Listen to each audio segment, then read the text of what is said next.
Salut tout le monde, j'espère que vous allez bien. En ce qui me concerne, ça va plutôt pas mal. Alors comme d'habitude, on met les petits pouces, on s'abonne. Vous pouvez poser des questions, j'y répondrai avec plaisir. Et éventuellement, si vous voulez partager la chaîne, ça sera avec plaisir aussi. Alors aujourd'hui, je vais vous faire une recette. Elle n'est pas compliquée, mais elle prend du temps. Ce sont des briques d'agneau avec les légumes. Alors ça, c'est une recette normalement qui se fait avec un effiloché d'agneau. Vous voyez, vous prenez une épaule et vous faites cuire cette épaule à petit feu jusqu'à ce que les os ils s'enlèvent tout seuls. Là, la viande, effectivement, elle est archi cuite. Et quand vous faites comme ça, vous voyez, elle va pas se décomposer, mais se réduire en lambeaux. Et c'est à peu près ce qu'on recherche pour faire ces briques. Alors, bon, bien entendu, c'est quelque chose qui doit cuire 3 heures. Pas sûr que j'ai envie de cuire un truc pendant 3 heures. Il fait chaud ici. Je vais donc faire à ma façon une adaptation. Hein. Donc là, j'ai un morceau de gigot d'agneau que je vais utiliser. L'épaule d'agneau, bah, c'est parfait pour le faire. Il n'y a aucun problème. Et ce plat est composé, donc, comme dit, d'agneau, oignons, carottes, courgettes, tomates, de l'ail. Là, j'ai un petit coulis de tomate qui me reste, je vais le mettre avec. Pas mal d'épices, des raisins secs. Et au niveau épices, bon, classique, herbes de Provence, clou de girofle, rasel hanout, paprika, curry. Et puis voilà, feuilles de laurier. Et bien entendu, les briques. Donc ce plat existe en plusieurs formats. Vous avez le format genre tarte. Vous mettez 5 feuilles de briques que vous avez imbibées d'huile d'olive au préalable. Vous mettez votre viande, vous recouvrez 3-4 feuilles de briques, vous fermez et vous mettez tout ça au four. Alors ce truc là, moi je trouve que c'est bien, mais quand c'est entier. Une fois que vous coupez, ça ressemble plus à rien. Donc j'ai pas très envie de faire comme ça. C'est maintenant j'avais des petits moules individuels, je pourrais faire une brique par personne. Donc ça c'est intéressant. Mais un gros truc coupé, non, c'est pas ce que je vais faire. Donc moi je vais faire aujourd'hui, je vais en faire 2 styles, style samosa, et je vais faire style les briques en longueur. Voilà. Bon, je pense pas avoir oublié quelque chose. Bah écoutez, je vais vous montrer comment faire tout ça. A tout de suite. Allez hop, c'est parti.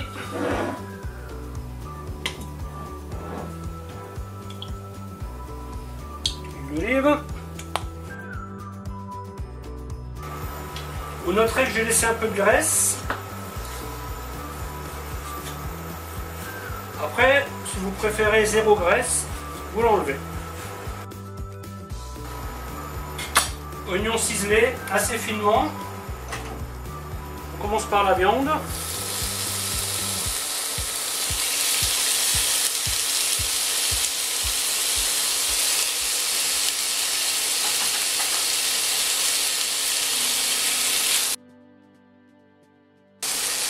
Pense à la déco, hein.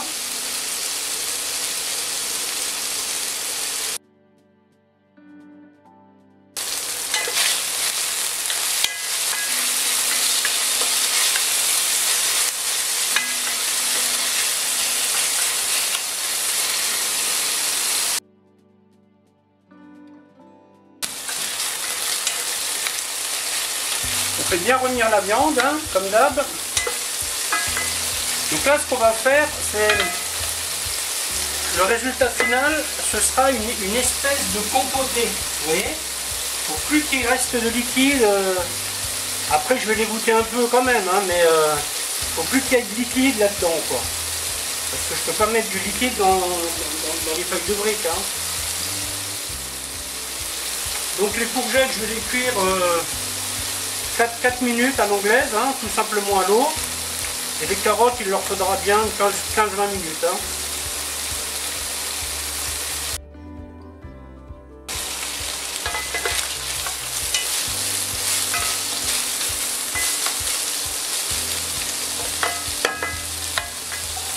Je mets d'abord carottes et oignons.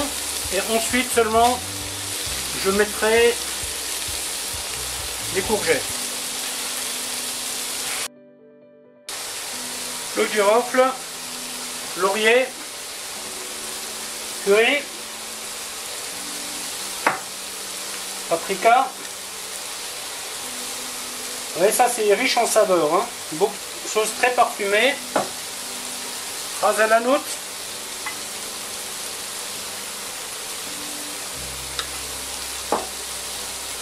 Ail, non pardon, c'est le poivre. Là je le mettrai après. Herbe de Provence. Ça c'est le moment que je préfère rajouter les épices. Parce que là du coup vous avez un parfum. Moi j'adore.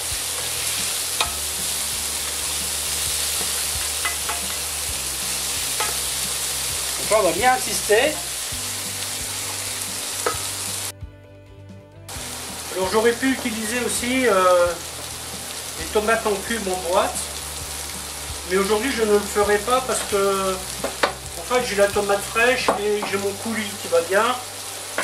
Et comme on ne veut pas trop de sauce, eh bien ça suffira largement.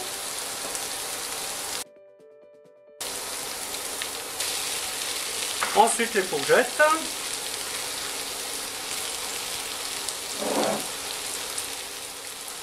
Alors c'est une sauce aussi, je vais y mettre des amandes. Mais les amandes, je vais les mettre tout à la fin, quand ça sera refroidi. Amandes que je vais faire griller, bien entendu.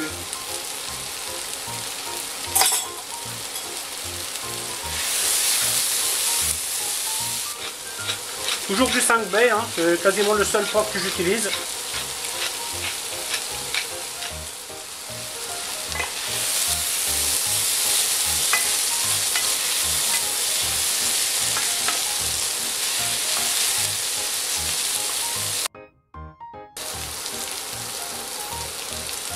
Ail,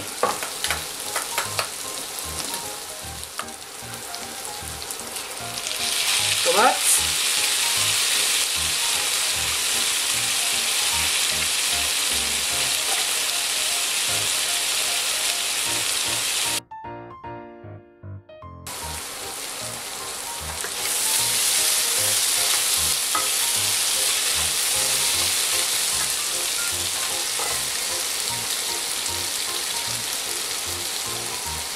concentré de tomate,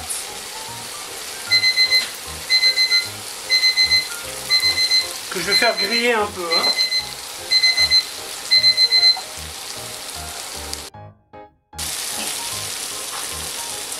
Coulis.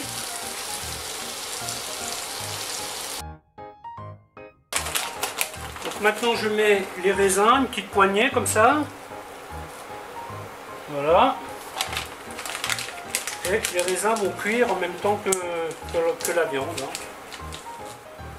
Donc là on est parti sur une bonne heure de cuisson. L'eau va devoir s'évaporer jusqu'à ce que ce soit compoté. Bien entendu je vais vérifier, hein. Moi je vais venir ici toutes les 20 minutes à peu près pour voir ce qu'il en est. Et après j'aviserai.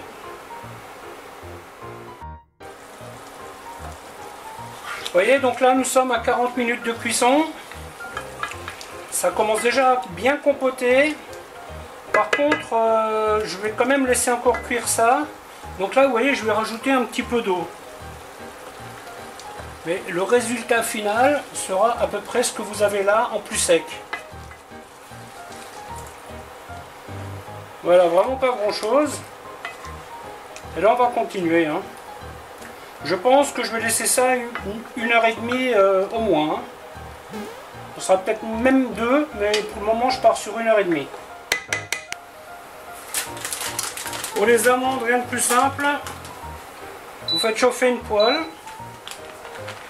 et vous mettez les amandes que vous voulez griller. Par contre là vous restez à côté, hein, parce que c'est le genre de truc qui brûle très vite et ce n'est pas le but. Alors ça vous pouvez le faire au four aussi, hein, bien sûr. L'avantage du four c'est que la coloration est plus homogène hein, qu'à la poêle. Hein. Parce que là, qu'est-ce qu'il est... Vous voyez, là, ça colore seulement au fond. Et donc, il faut les retourner. Tandis que si vous les étalez bien au four, eh bien, elles coloreront toutes de la même façon. Ensuite, je vais enchaîner avec les légumes. Là, pareil, vous voyez, il n'y a pas besoin de se casser la tête. Hein. Je fais un petit mix. Carottes, courgettes. Tout simplement à la poêle.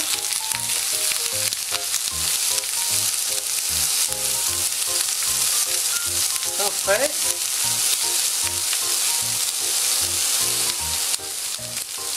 Un peu de sel.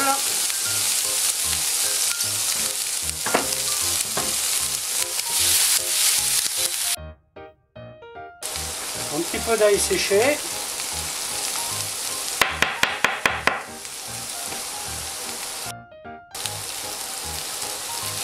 Voilà, et on peut dire que c'est bon. Voilà, vous voyez, la première étape est presque terminée. Il n'y a plus de liquide. Nous avons maintenant l'espèce de petite compotée que nous voulions. Donc là, je vais écraser un peu la viande. Bien entendu, la viande elle est cuite. Hein. Alors maintenant, l'opération suivante, c'est faire refroidir ça, y rajouter les amandes et façonner les briques. Voilà pour la première étape. Opération suivante, on prépare une plaque. Je vais essayer de faire, comme je vous ai dit tout à l'heure, une espèce de petite tarte. Cette casserole-là, elle me paraît bien. En plus, elle va au four. On prépare un récipient avec de l'huile d'olive. Et on sort la viande froide. Et on y met les amandes. Ouais, donc là, on a vraiment une compotée. Il n'y a pas de liquide. Ah ouais, c'est une grande. C'est une grande feuille. Bon, ce que je vais faire, je vais couper, je vais vous montrer, on va faire les choses différemment. Je vais couper deux bandes. Donc, on étale.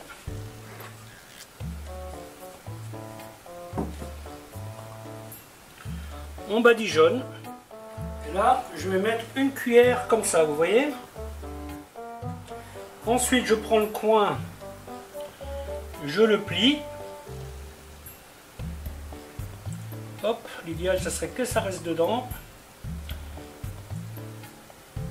Voilà. Voilà. Voilà. Ok, donc là, vous avez un premier. Ensuite, on va faire une autre version. Voilà, je vais en faire qu'une parce que j'ai comme dans l'idée que j'arriverai pas à faire ma petite casserole. Donc pareil, on badigeonne. Ensuite, vous mettez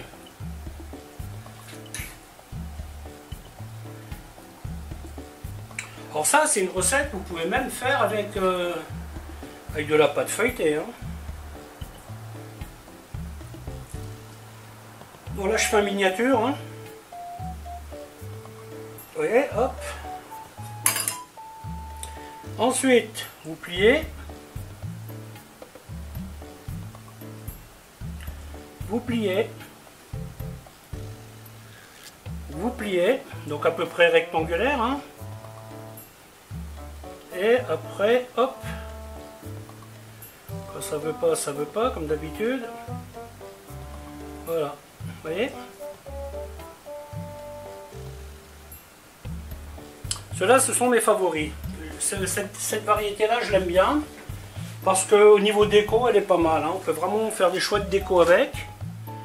Et maintenant, suspense. Je vais voir qu'est-ce qui me reste comme pâte. Voilà. Donc, vous voyez, je pose ma casserole comme ça. Bon, bien entendu, la petite casserole, c'est pas le truc idéal. Hein. Mais ça devrait le faire. toute façon, on n'a pas le choix, on n'en a pas plus. Hop, on badigeonne. Pas besoin d'en mettre une tonne, hein, vous voyez, vous mettez juste... et après, vous glissez ça dans votre récipient. Bon, je vais en mettre 4 en bas. Et je vais en mettre...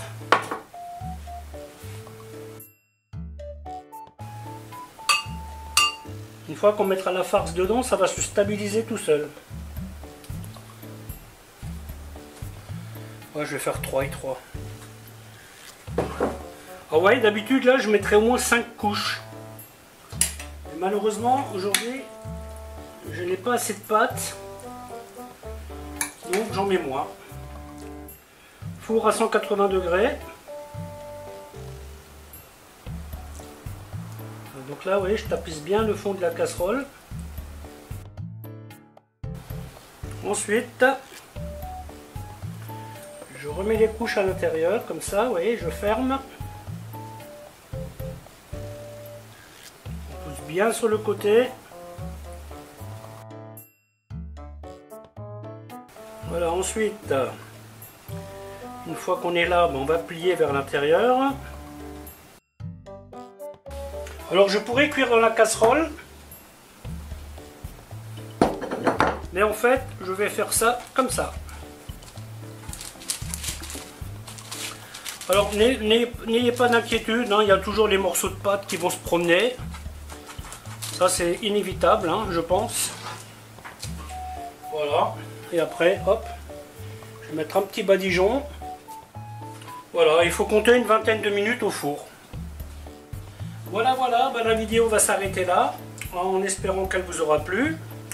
Alors je vous dis à bientôt pour une autre recette. Bye bye.